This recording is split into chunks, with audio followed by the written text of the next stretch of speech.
જાફરાબાદના મોતિયાળા નજીક આવેલા તપોવન ટેકરી તપસ્વી આશ્રમ ખાતે ઉંબાડિયું બનાવવામાં આવ્યું। હાલ શિયાળાની ઋતુ ચાલી રહી છે અને ઠંડીનો ચમકારો પણ જોવા મળી રહ્યો છે। ત્યારે જાફરાબાદના તપસી બાપુના આશ્રમ તપોવન ટેકરી ખાતે ગુજરાતીઓનું સ્પેશિયલ પ્રખ્યાત ઉંબાડિયું અહીં બનાવવામાં આવ્યું હતું। સુરત વલસાડનું પ્રખ્યાત ઉંબાડિયું જાફરાબાદના તપોવન ટેકરી તપસ્વી આશ્રમ ખાતે પણ બનાવવામાં આવે છે અને શહેરીજનો આ પ્રસાદીનો લાભ લઈને આનંદ અનુભવે છે। છેલ્લા 7-8 વર્ષથી અહીં ઉંબાડિયું બનાવવામાં આવે છે। તપોવન ટેકરી તપસ્વી આશ્રમ ખાતે ઉંબાડિયાની પ્રસાદી લેવા માટે જાફરાબાદ શહેરના આગેવાનો, વેપારીઓ તેમજ અધિકારીઓ પણ ઉપસ્થિત રહ્યા હતા અને આ ઉંબાડિયું દેશી કંદમૂળ તેમજ અલગ અલગ પ્રકારની શાકભાજીમાંથી બનાવવામાં આવે છે અને આ ઉંબાડિયું માટીના વાસણમાં બનાવવામાં આવે છે।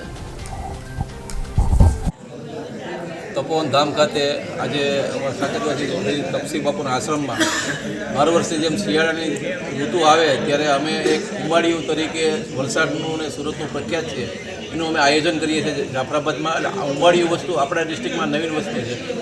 એમાં બધું કંદમૂળ આવે, બટેટા, પછી સુરણ, રતાળું, મકાઈ, પાંદડી એને બધું બનાવીને માટલાની અંદર ગરમ કરી અને 1-8 કલાક રાખીને પછી આ વસ્તુ અમે નવીન જાફરાબાદમાં છેલ્લા 7-8 વર્ષથી આ કરેલ છે ને આવી જ પરંપરા અમારા ગુરુ મહારાજની કૃપાથી હર વર્ષે રહે અને શિયાળાની ઋતુમાં અમને આનો આનંદ મળે એવું અમે બાપુના આશીર્વાદ માંગીએ છીએ।